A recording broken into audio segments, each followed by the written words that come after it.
Convido você a abrir a palavra do Senhor em 1 Timóteo, no capítulo 6. 1 Timóteo, capítulo 6, versos de 6 a 10.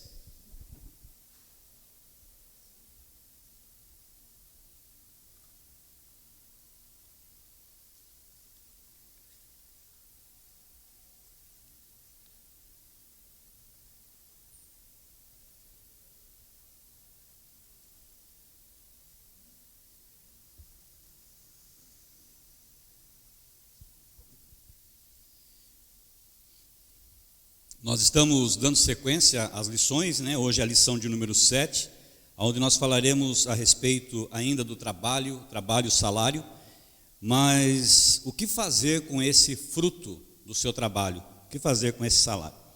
Diz assim a palavra do Senhor, 1 Timóteo, capítulo 6, versos de 6 a 10.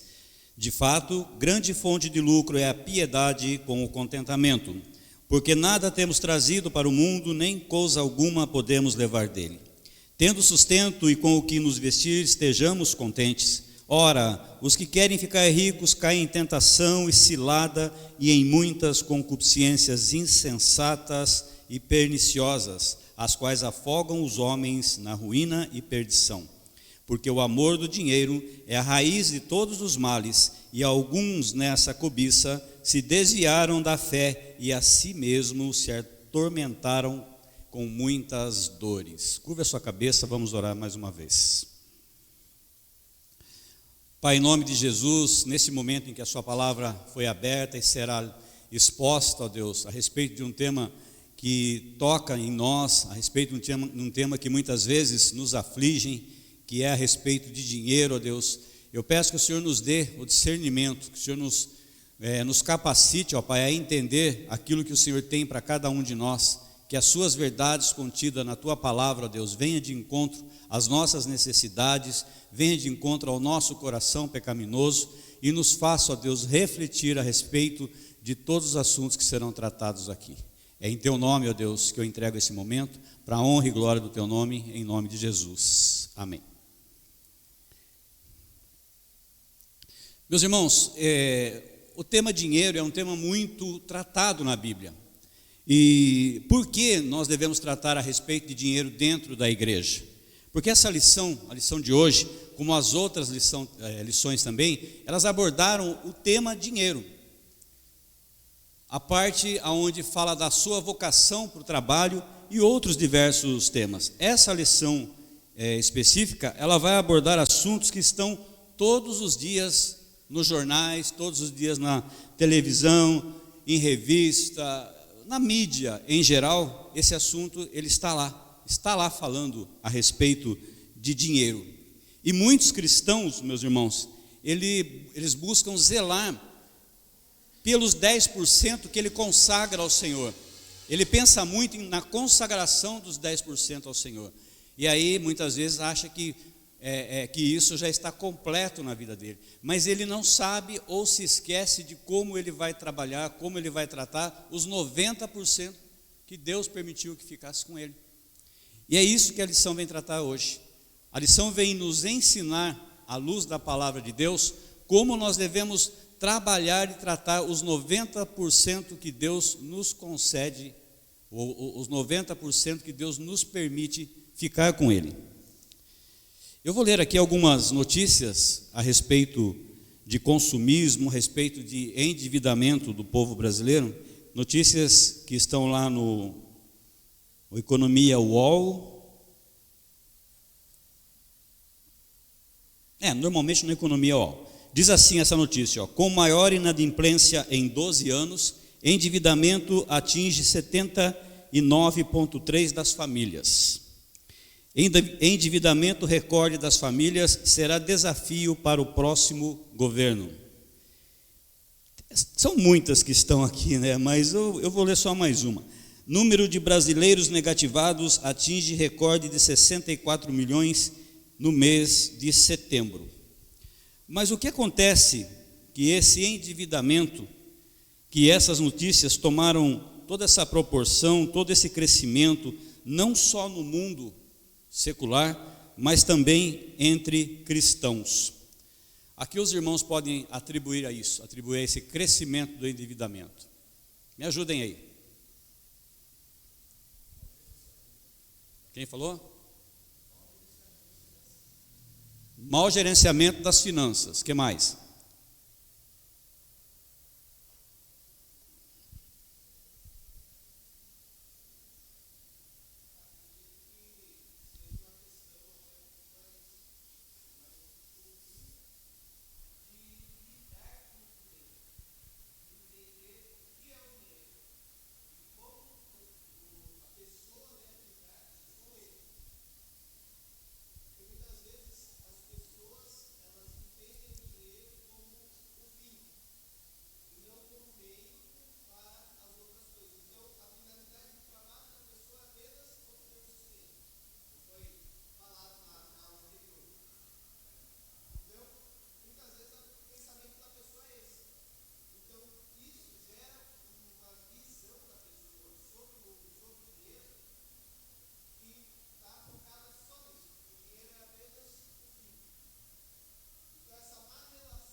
Então essa relação equivocada com o dinheiro está relacionada ao consumismo, ao excesso de consumo.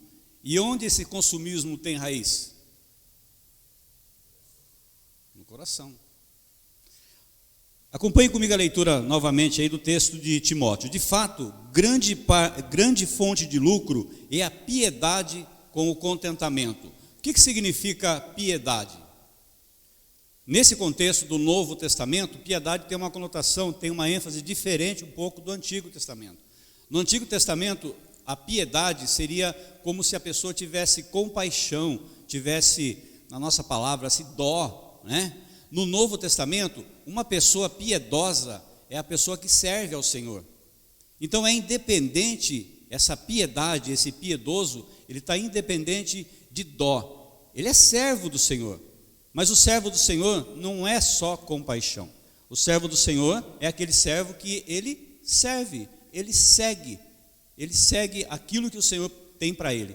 Se ele deixa 90% desse valor nas suas mãos para que você administre, para que você coloque a tua casa dentro desses 90% e outras coisas que nós vamos ver na lição, se ele permite isso, tem que haver a sabedoria e o discernimento para você estar com esse dinheiro, para você ter esse dinheiro.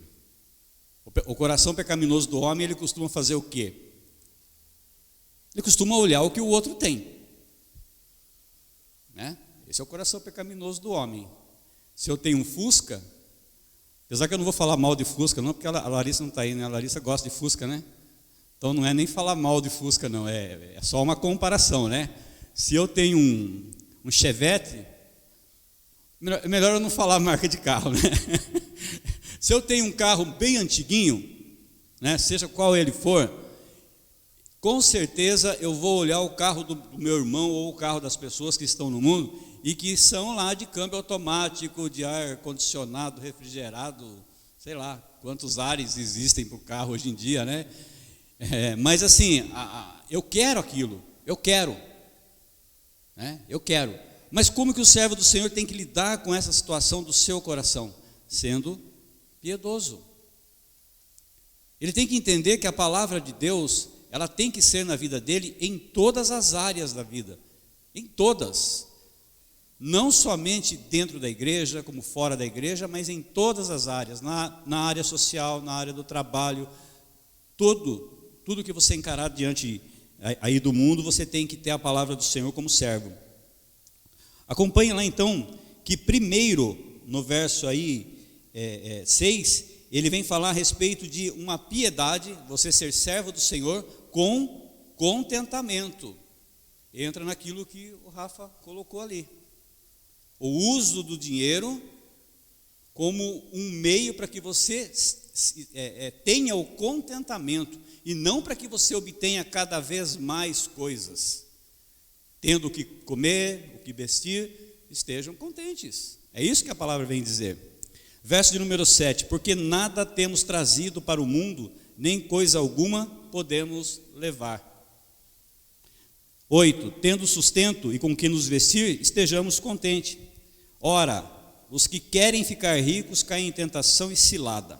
Esse verso já vem dizer, é o desejo do nosso coração. Primeiro, o coração deseja a riqueza, os que querem ficar ricos.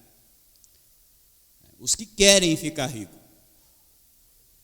Essa carta do apóstolo Paulo a Timóteo vem dizer que existem pessoas, existem crentes que não almejam a riqueza. Se é os que querem ficar rico, tem gente, subentende que tem gente que não quer ficar rico, que não busca isso. Não que você buscar uma riqueza esteja errado, não é isso.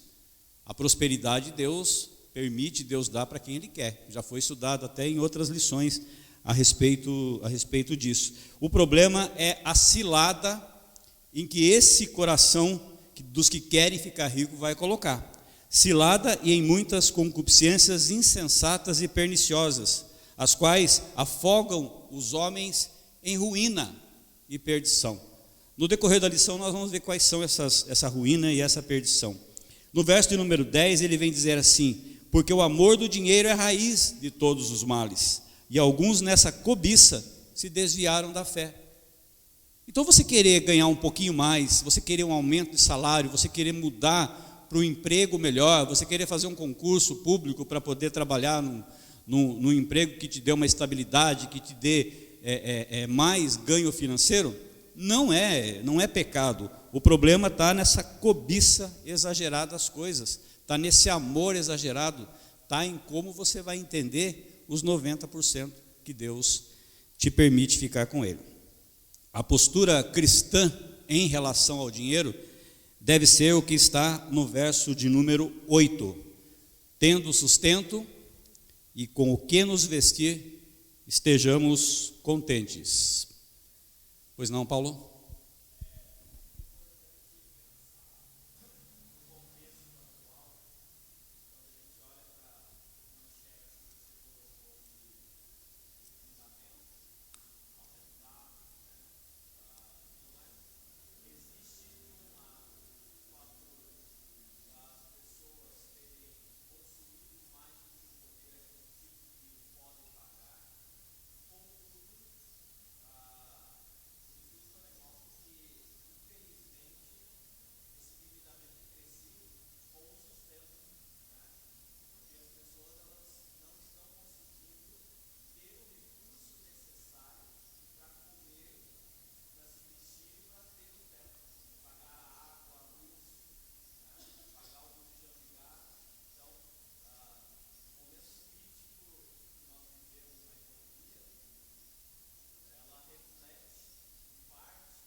E aí nessa questão que o Paulo colocou ali, entra também a parte da piedade entre os cristãos. Não é porque há uma nova conotação, como eu disse, no Novo Testamento, a respeito da piedade, que ela não é só você ter pena, você ter dó, mas é você se compadecer da vida do outro. Então, se Deus te dá um sustento para que você tenha, além do que comer, além do que beber, além do que vestir, vamos dizer assim, o sustento necessário, você também olha e tem um olhar de compaixão, que você tem um olhar para essas pessoas direcionado principalmente para os irmãos em Cristo, primeiramente para os irmãos em Cristo, que Deus vai usar a vida desses cristãos, dessas pessoas, para dar esse sustento. Então a promessa do Senhor nunca vai ser frustrada, nunca vai ser frustrada.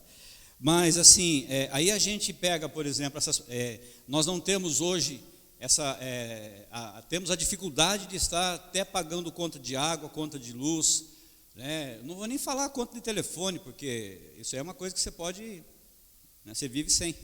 Agora, sem água e sem a luz, como é que você vai viver? Houve realmente, né, Paulo, um aumento exagerado nisso tudo. Nós estamos aí numa transição de governo. Vamos pensar com esperança. Vamos pensar com esperança, independente do partido que você defende aí. Não estou aqui para falar de política, mas vamos pensar com esperança.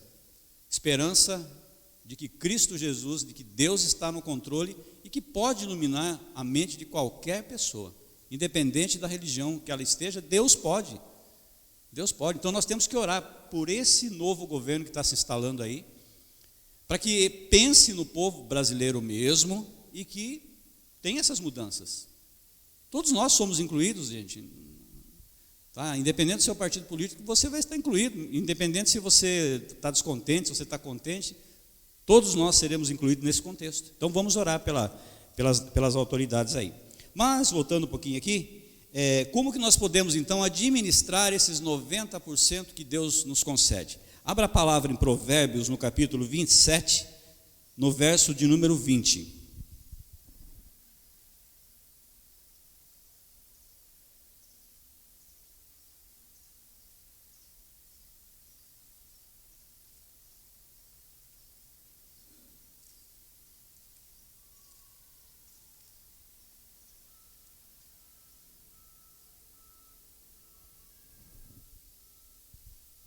Provérbios 27, verso de número 20.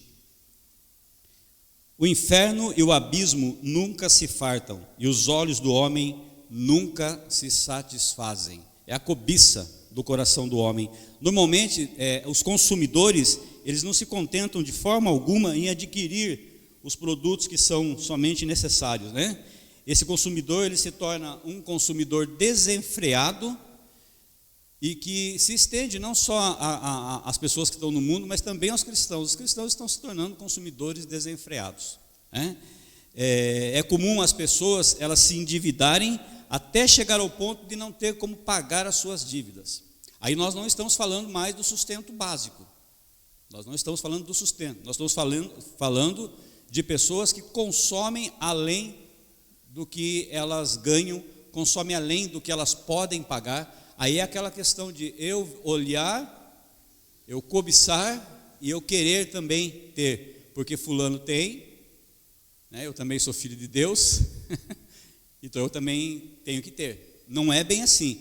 Aí essas pessoas se endividam. Mas como que essas pessoas, o que vai atrair essas pessoas hoje em dia para esse endividamento? Nós estamos aí na época do Natal. O que os irmãos acham que vai acontecer agora durante esse período de Natal? Primeiro, já aconteceu, né? A cidade está sendo iluminada, as lojas estão sendo colocadas lá, as luzes, as placas que chamam a sua atenção, né? Tudo isso para que você seja tocado exatamente no seu desejo e exatamente para que você consuma. É para ficar bonito também? Claro que é, mas o objetivo principal é tocar em você, para que você consuma. Esse é o motivo, né? Então nós precisamos ter essa sabedoria quando a gente entra em algum lugar e quando a gente sai para fazer as nossas compras de Natal. Pois não?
Eu lembro que você falou a respeito disso.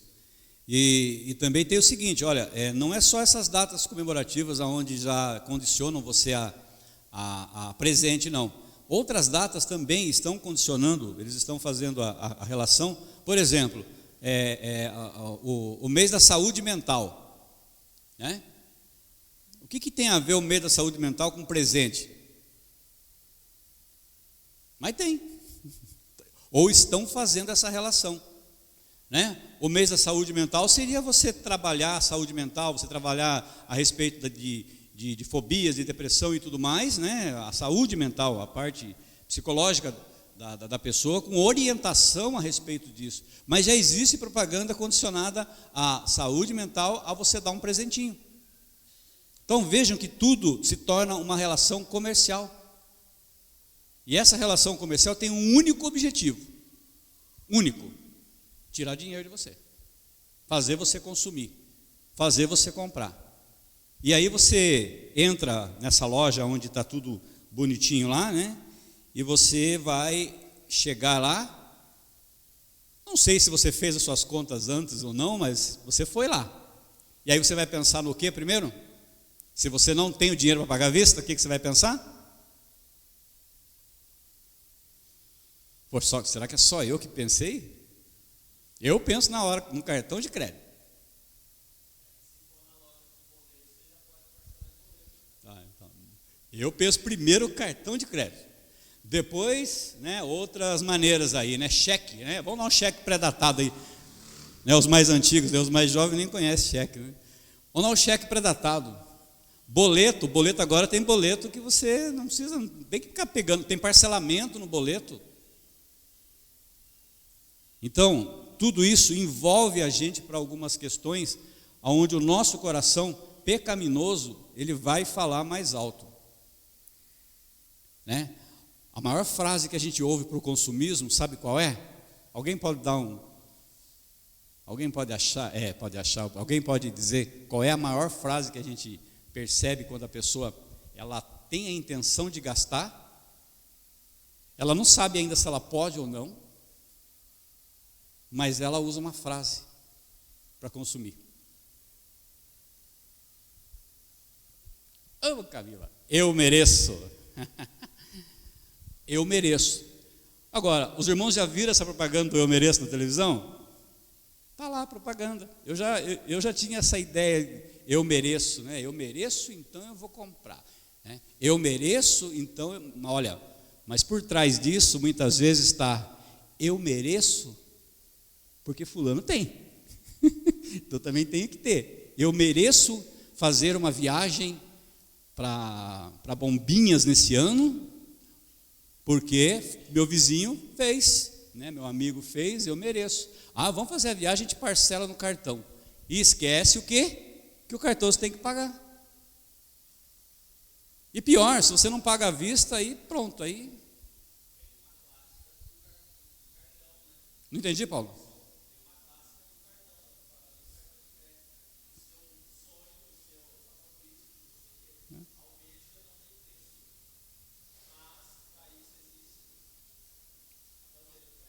Não vai fazer propaganda, né?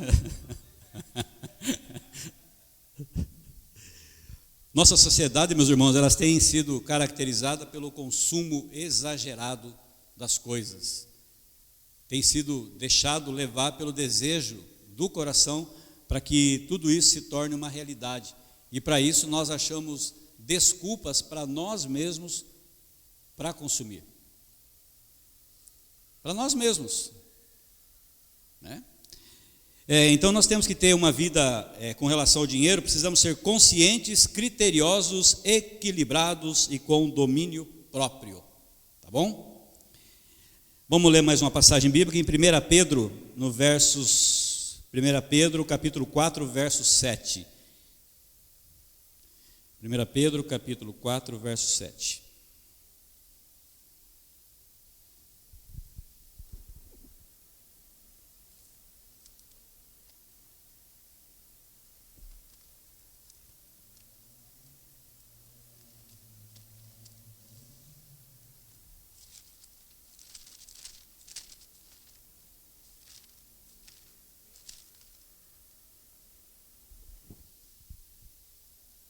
1 Pedro capítulo 4, verso 7. Ora, o fim de todas as coisas está próximo. Sede, portanto, criteriosos e sóbrios a bem das vossas orações. Sede criteriosos em todas as ações que você tem. O objetivo, meus irmãos, é ser buscado uma vida cristã, onde na vida financeira ela seja uma vida equilibrada, uma vida criteriosa e uma vida vigilante. Muitas vezes nós perguntamos, né, com relação ao que nós estamos falando aqui, que já falamos de olhar para o outro, muitas vezes a gente pergunta assim: poxa, mas a pessoa, o fulano lá, ele ganha praticamente o que eu ganho, só que ele consegue fazer mais coisas do que eu faço. Qual é o segredo dessa pessoa? Por que com o mesmo valor, uns conseguem atingir os objetivos financeiros e objetivos na vida e outros não? Por que os irmãos acham isso?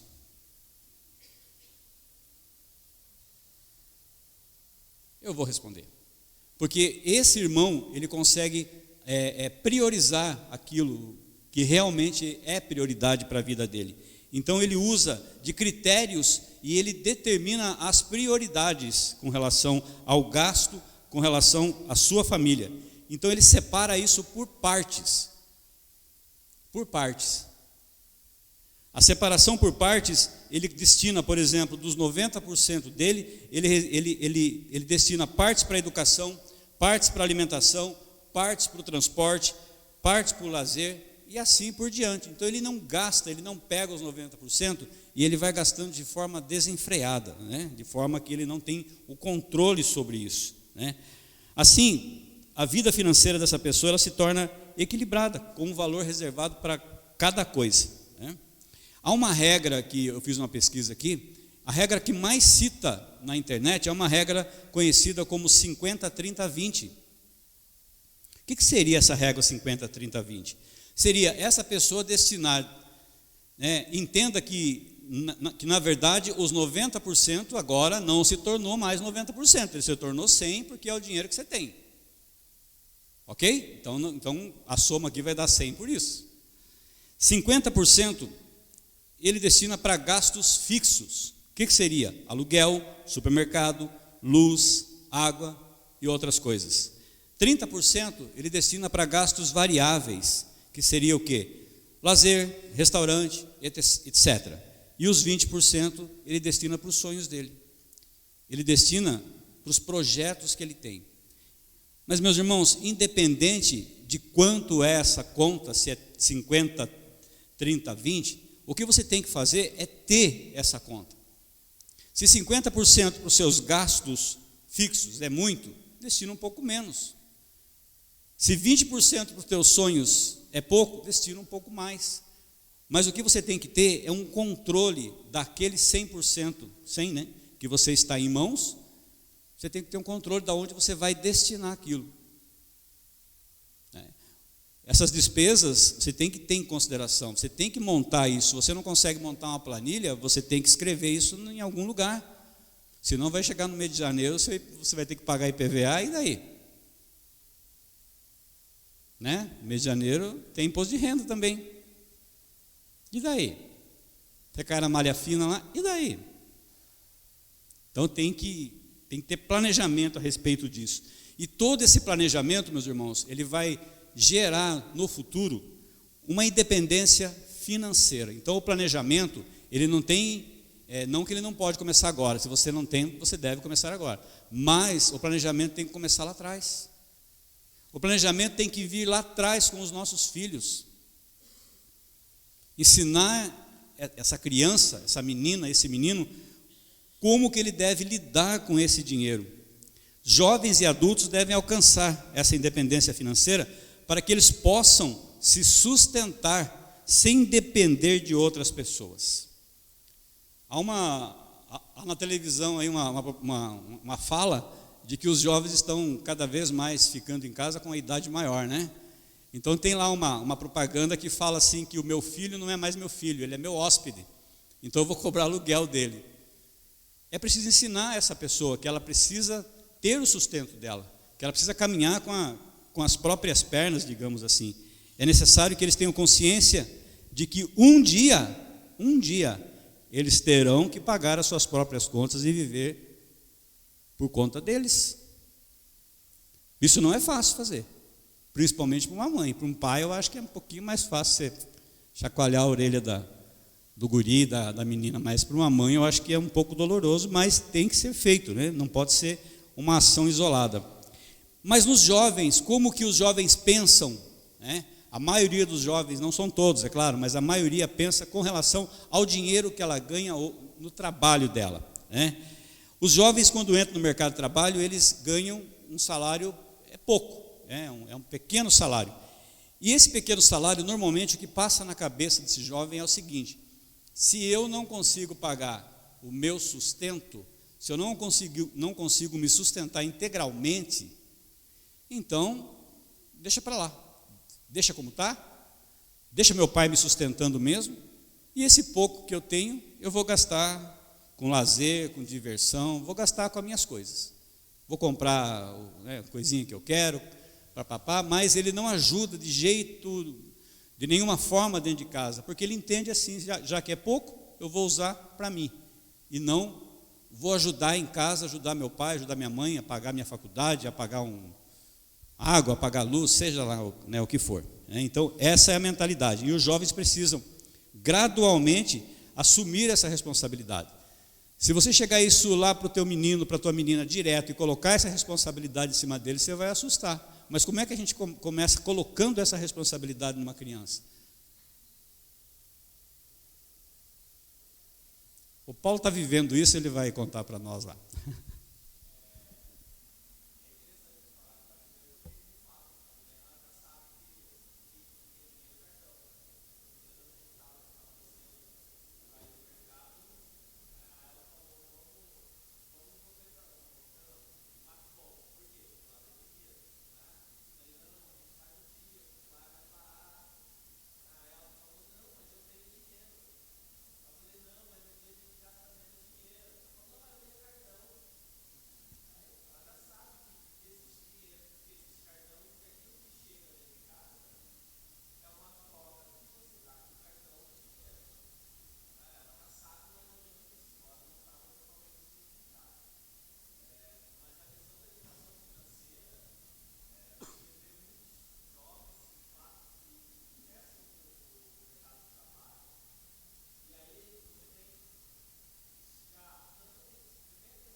Sim, é sempre ensinar a criança. A criança não vai nascer sabendo nada, né? Ela não sabe nada da vida. E Nós nos preocupamos muitas vezes em dar direção em outras áreas da vida da criança e esquece de uma área tão importante que a Bíblia trata, que é o dinheiro, né? Que é como essa criança vai lidar com esse dinheiro no processo de vida dela, no crescimento. Eu lembro dos meus filhos lá que quando eu falava não para eles, eles falavam, mas é só ir no banco, enfiar o cartão lá que sai dinheiro. E a criança está errada? Não é isso mesmo? Você não enfia o dinheiro lá, não digita a sua senha e não sai. Você enfia o cartão lá, digita a sua senha e sai dinheiro, não sai? Essa é a visão que a criança tem. Mesmo porque a criança está numa altura e o caixa está nessa altura, ela só vê o dinheiro sair. Então, o caixa dá dinheiro. Meu sobrinho esses dias falou para o meu irmão, vamos lá almoçar no seu supermercado? Ele vai quase todo sábado almoçar com o filho dele lá no Cofesa. Então, o Cofesa é do pai dele. Se não ensinar para essa criança o que é o supermercado, ensinar a estrutura das coisas, ela vai crescer achando que o meu irmão é dono do Cofesa. O dinheiro é a mesma coisa. Se não ensinar essa criança de onde vem esse dinheiro, como que esse dinheiro chega à tua mão, o porquê do seu trabalho, é claro que você não vai inundar a criança, chamar a criança, pôr a criança sentada ali, vou falar. Não, é aos poucos. É aos poucos, é dentro do que essa criança, ela traz para você. Né? O Paulo aproveitou a oportunidade lá de falar para a Milena, e ainda fez uma propaganda do dia ainda, tá? De quebra. Tá? Então, ele aproveitou a falar para a Milena que aqui você compra assim, assim, assado, que o cartão é assim, assim, assado. É isso que você tem que aproveitar. Mesmo que a criança olhe para você e fale, tá. Mas ela entendeu, você pode ter certeza disso. A gente subestima muito as crianças, muito. Eu trabalho com emoções, né, na parte emocional, e eu vejo, eu trato criança de 8 anos de idade, aonde antes eu nunca ia pensar que uma criança de 8 anos de idade teria trauma. 8 anos, né, uma vida assim, 8 anos né? E a criança tem o trauma. Por quê? Por coisas que são faladas para ela e ela entende de uma outra forma. Assim como ela entende de outra forma, a maneira correta quando você falar a respeito do dinheiro, mesmo que pareça que não haja entendimento ou desinteresse da parte dela, ela ouviu o que você falou e aquela informação foi guardada. Você pode ter certeza disso. Bom, então os pais devem cumprir e estabelecer regras e responsabilidades com esses jovens, responsabilidades a serem cumpridas, mesmo que não seja na parte financeira. O seu jovem lá na sua casa, ele tem que ter a responsabilidade com as coisas. É fácil, meus irmãos? Não é. Eu tenho 2 adolescentes em casa, não é fácil. Não é fácil, mas é o nosso papel de pais, papel do pai, papel da mãe. Olha o que eu falei, hein? Papel do pai, papel da mãe. É papel do avô? É papel do tio? Não é. Papel do pai e da mãe. Ou, dependendo da situação, do responsável que está cuidando dessa criança por algum motivo, né? Não que avós, tios não possam participar dessa educação com a criança. Não é isso, mas a responsabilidade é nossa como pais.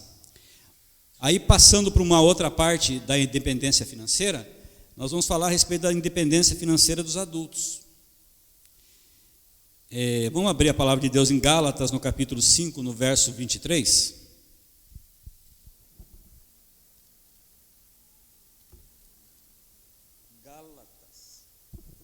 Gálatas, capítulo 5, verso 23.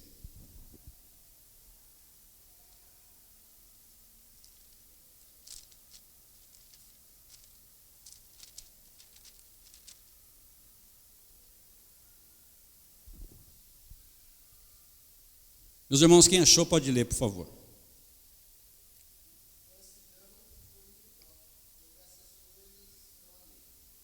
Mansidão e domínio próprio, contra essas coisas não há lei. Os irmãos perceberam que eu ponho o microfone aqui, aí eu mexo aqui na Bíblia, né? Vou fazer uma brincadeira agora, não leve a mal. Eu não entendi por que o pastor tem aquele negocinho aqui, deixando as mãos livres, né? E eu tenho que ficar pondo o microfone para buscar o texto na Bíblia. Mas tudo bem, vamos lá. Mansidão e domínio próprio. a criança, ela pode não ter essa consciência de mansidão e domínio próprio. Normalmente ela não tem. Mas o adulto tem que ter essa mansidão, esse domínio próprio para as coisas. Senão, ele vai cair no endividamento. O adulto, ele vai deixar que a cobiça do coração dele tome conta. E muitas vezes, meus irmãos, essa cobiça do nosso coração também está relacionada aos nossos filhos. Nós queremos muitas vezes dar aos nossos filhos coisas que eles pedem e que não estão ao nosso alcance. Eu vou mais longe. Muitas vezes nós queremos dar aos nossos filhos com a fala nossa de que eu quero dar a ele o que eu não tive. Mas esse dar a ele o que eu não tive, você muitas vezes está satisfazendo a criança que você não satisfez no passado. Então pense um pouco. A criança, é claro que ela vai querer. É óbvio que ela vai querer. É óbvio que é só passar o cartão lá que sai dinheiro. Agora, como que você vai lidar com essa situação? Depende da criança. Tem criança que é boazinha, né, que come até brócolis, ela vai falar assim, tá bom. Tem criança que vai espernear, fazer birra. Tem criança, como era o meu, por exemplo, que você segurava na mão dele assim, ele soltava o corpo. Que a maioria das crianças, né? Hoje eu vejo crianças aqui fazendo isso, eu racho da risada. Quando era comigo, não dava risada. Mas hoje eu acho bonito pra caramba a criança soltar o braço assim, e o pai arrastar a criança. Acho bonito. Na minha época eu não achava, mas tudo bem. É claro que ela vai fazer tudo isso para ter o que ela quer. Você não tenha dúvida disso. Só que você não pode se endividar por causa disso. Mas mais além disso também, é o desejo do nosso coração. É os chamados vilões do orçamento, que nós já até citamos aqui. Cartão de crédito, empréstimo, cheque especial, boleto e outros.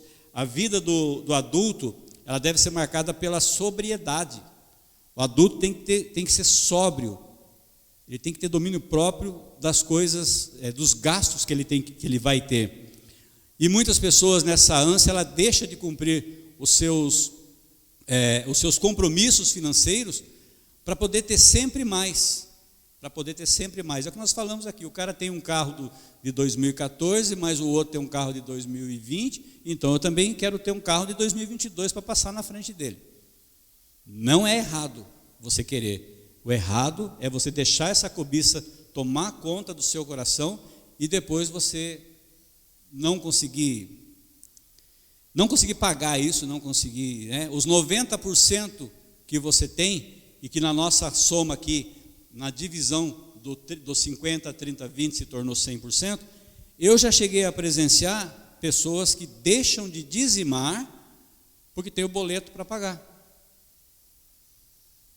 Aí nós já falamos e já conversamos a respeito do dízimo. Aí você está administrando os seus 110%, de uma forma que 110% é para você, e não tirou a parte de Deus. Então, um conselho que eu dou para você: recebeu o seu dinheiro lá, recebeu o seu pagamento, você tira primeiro a parte que cabe ao Senhor. E os outros 90% que se tornam 100%, aí você administra. Senão, você corre o risco de pecar usando os 10% que pertence ao Senhor. Tá bom? Então o adulto, ele precisa evitar todas essas situações bizarras, muitas vezes, de querer ter um carro caríssimo em torno de não ter nem o que comer. Eu quando trabalhei, vou confessar uma coisa aqui, eu quando trabalhei no Correio, eu trabalhava na supervisão, né? Então eu saía fazer a minha parte lá de supervisão, então eu tinha que selecionar cartas, né, aleatórias lá, para poder fazer o trabalho, as pesquisas. Então eu pegava o endereço, hoje vai ser, não vou falar endereço de ninguém aqui não, tá? Hoje vai ser a rua tal. Gente, às vezes eu pegava 5, 6, 7, 8 notificação do Serasa, notificação do SPC, né? Essas notificações que as pessoas recebem aí de débito, mas eu vi essa pessoa na época com o carro do ano. Então, veja só, em prol de ter um carro do ano, em prol de ter algo ali do ano, a pessoa se endivida ao ponto de não pagar as suas dívidas e ainda estar com o nome sujo, com o CPF sujo. E a pessoa desfilava por aí. Não é uma pessoa não, tá? Não é uma, eram várias. Que quando eu olhava na rua, eu balançava a cabeça, porque eu sabia da situação. Então, não podemos chegar nessa situação bizarra de, em prol de você ter algo para que você mostre, você deixa até de comer, de pagar suas contas. É preciso evitar essas situações. Então, como é que você deve pegar esses 90% e dividir dentro do seu orçamento? Então, vamos pegar assim: invista em educação. Aí a pessoa fala assim: ah, mas eu já sou com mais idade, já estou na terceira idade, que educação que eu vou investir? Para a educação, meus irmãos, não há idade. Não há idade. Você precisa desempenhar bem a sua vocação, seja ela qual for, dentro do trabalho, dentro da igreja, dentro do que for. Então você precisa estudar. É óbvio que as pessoas mais jovens, elas precisam estudar mais, mas a pessoa que está na terceira idade, ela não pode parar de estudar, não. Quer ter uma mente ativa, uma mente que não fique embaralhada lá em alguns momentos, estude, leia bons livros. Isso faz com que a sua saúde mental se mantenha. Invista na educação, invista em você, você precisa se importar com isso. Quanto que você vai investir? Aí entra naquela proporção que eu busquei lá na internet, deu os 50, 30, 20, mas você encaixa isso da maneira que mais cabe para você. Invista em saúde. Não deixe de cuidar nunca da sua saúde, fazendo exercícios físicos. É importante, muito importante o exercício físico. Você pensa muitas vezes em economizar com a sua saúde e aí gasta horrores lá na farmácia. Olha lá, o Marcelo está me elogiando lá quando eu falei sobre investir, a Camila também, investir na saúde. Mas é preciso investir na saúde. Cuide da sua alimentação, cuide do seu corpo, da sua mente. E isso faz parte da mordomia cristã. Se você não estiver com saúde, como que você vai desempenhar o restante das suas atividades? Não tem como. Esqueci da Paulinha, a Paulinha também gostou. Entende, gente? Precisa investir nisso. E a gente deixa de investir. Primeiro a gente pensa num monte de coisa e deixa de investir tanto na educação quanto na saúde. Invista na sua moradia. Economize para você poder comprar ou construir a sua moradia, se você ainda não tem. E se você tem essa moradia, se preocupe em manter essa moradia, em fazer as reformas que precisam, a manutenção que precisa. Por quê? Um bolor numa parede pode causar uma alergia, pode causar uma série de doenças pulmonares aí, aonde você vai ter despesas, você vai gastar muito mais do que você tem. Então é preciso que você invista na sua moradia. E é preciso que você invista também no lazer. É algo que hoje tem se tornado aí até briga entre casais, maridos que só se preocupam em trabalhar bastante para poder ter o dinheiro, ter, e às vezes entra naquilo que eu já falei, dele falar que aquele ter é em prol da família, mas é um desejo próprio. E aí ele não tira de jeito nenhum 15 dias lá, 10 dias da vida dele para poder participar de um lazer, e a mulher, ela vai cobrar, você não tenha dúvida. Ao contrário também. Mulher que se dedica ao trabalho, e esquece que precisa estar fazendo um convívio com a família. Então, tem que pensar que você não é uma máquina. Você é um ser criado, um ser construído pelo Senhor. Mas que essa máquina, mesmo que você fosse, ela precisa de manutenção. Não precisa, Jadson? Tem que ter manutenção nas máquinas. Então você imagine o ser humano. Precisa dessa parada, parar para que você possa estar desligando um pouco. O lazer em família também fortalece os vínculos familiares. Pois não, Paulo?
Bem colocada essa questão do espaço público, porque a gente pensa que lazer, nós precisamos ir para a praia.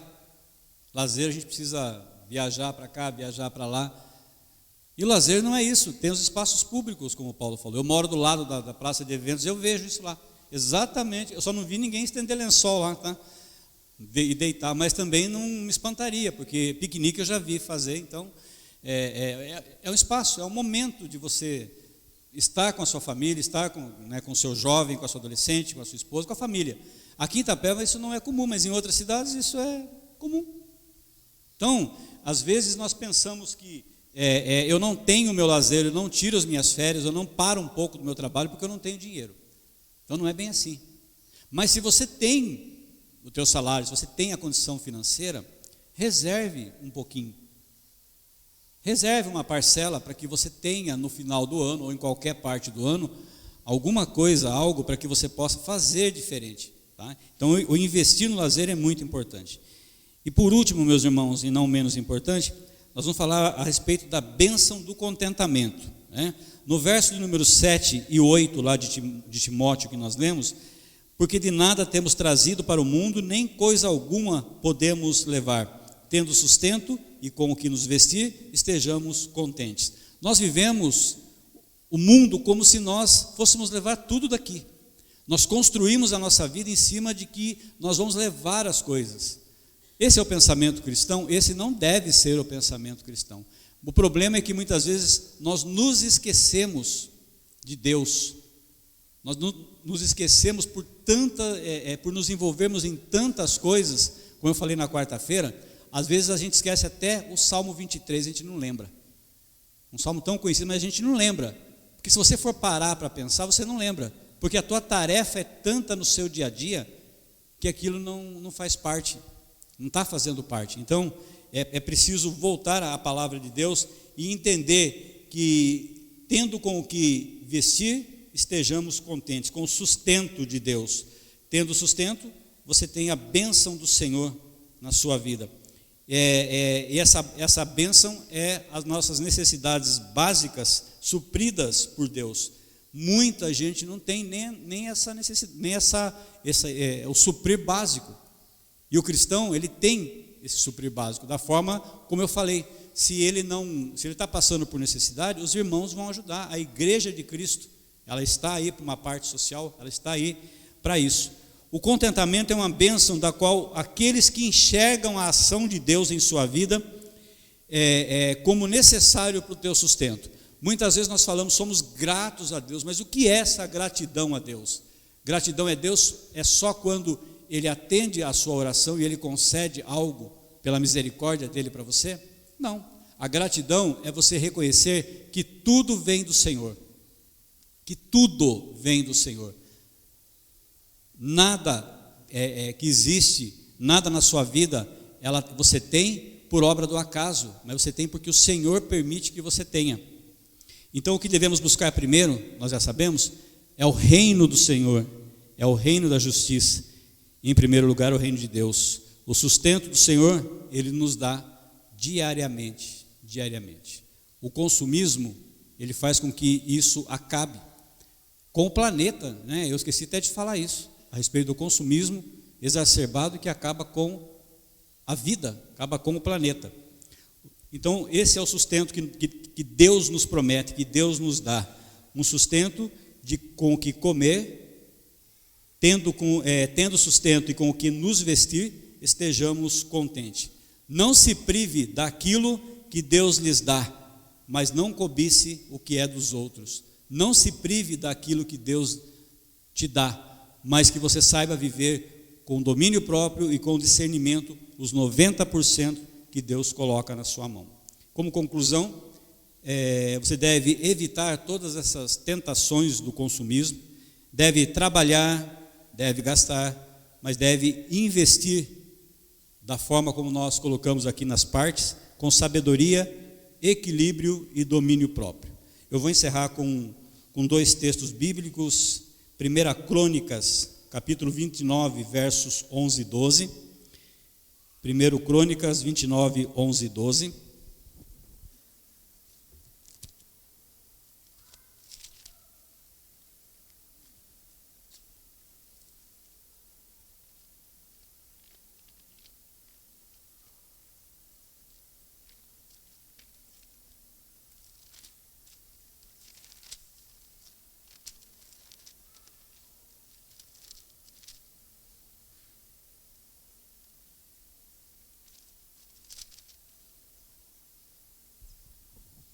1 Crônicas, capítulo 29, versos 11 e 12. Teu Senhor é o poder, a grandeza, a honra, a vitória e a majestade, porque teu é tudo quanto há nos céus e na terra.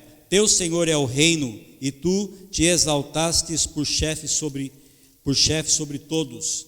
Riquezas e glória vêm de ti, tu dominas sobre tudo, na tua mão há força e poder. Contigo está o engrandecer e o dar força. O outro texto é o Salmo 24, capítulo 24, verso 1.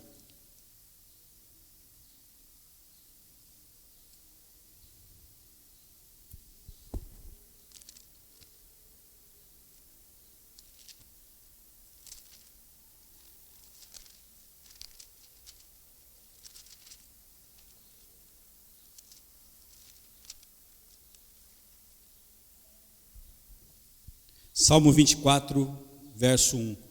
Ao Senhor pertence a terra e tudo que nela se contém, o mundo e os que nele habitam.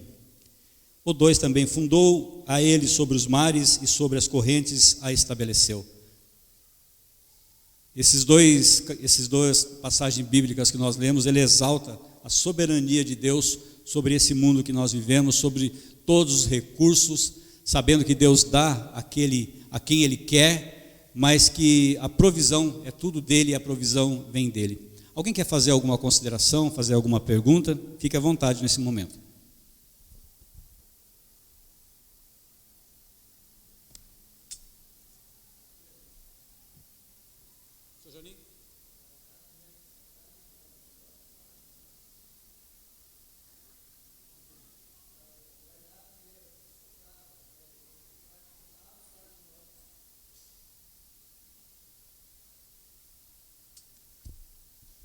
Olha lá a pergunta, seu Jani, quem responde para ele?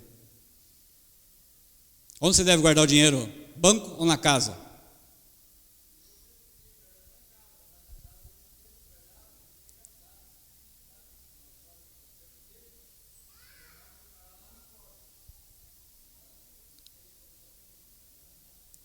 Gente, o guardar o dinheiro...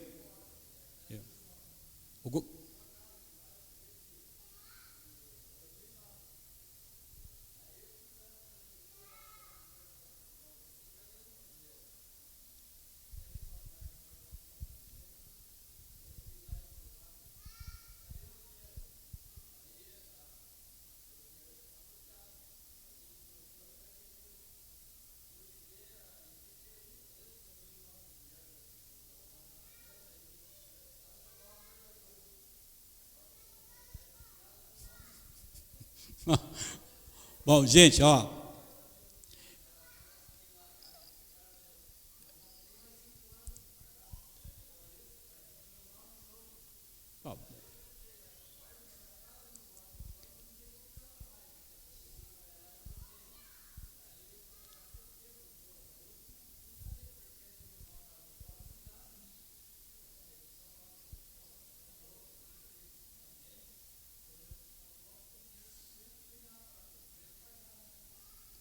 Então, mas viu, seu Jani, eu não vou...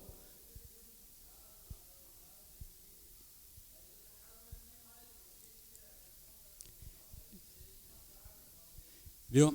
Mas eu não vou me meter nesse rolo, não. Tá muito rolo, eu não vou me meter nesse rolo, não. Viu?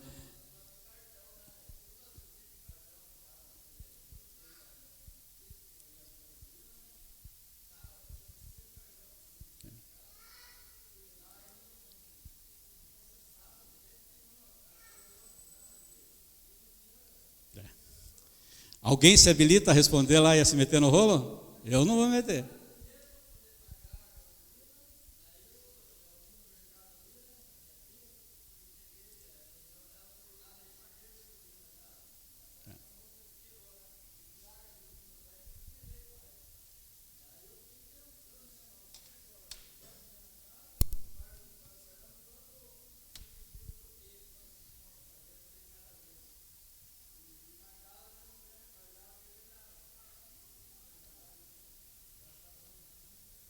Tá certo.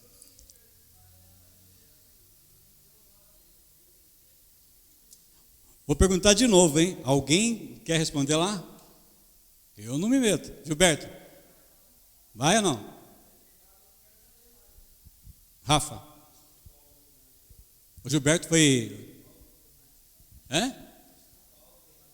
O Paulo, não, o Paulo correu, o Paulo nem ficou aqui, não estou brincando. Meus irmãos, vamos orar então para encerrar? Curva a sua cabeça, vamos orar. Pai Santo, Pai Eterno, nós te louvamos por esse momento, ó Deus, em que pudemos estar aqui conversando, discutindo sobre assuntos relacionados ao dinheiro, que muitas vezes parece que não há importância para o Senhor, mas o Senhor trata isso de acordo com a sua palavra, ó Deus. Obrigado pelas suas orientações, obrigado por esse momento em que tivemos aqui, ó Deus, de escola bíblica, que o Senhor, ó Deus, esteja nos abençoando nos nossos afazeres. Nós te louvamos, ó Deus, por tudo que o Senhor tem feito, sabendo que a provisão vem do Senhor e que nós devemos consagrar ao Senhor a nossa vida por completo, ó Deus. É em nome de Jesus que nós oramos e agradecemos. Amém. Só um instantinho, Jé, tem algum recado?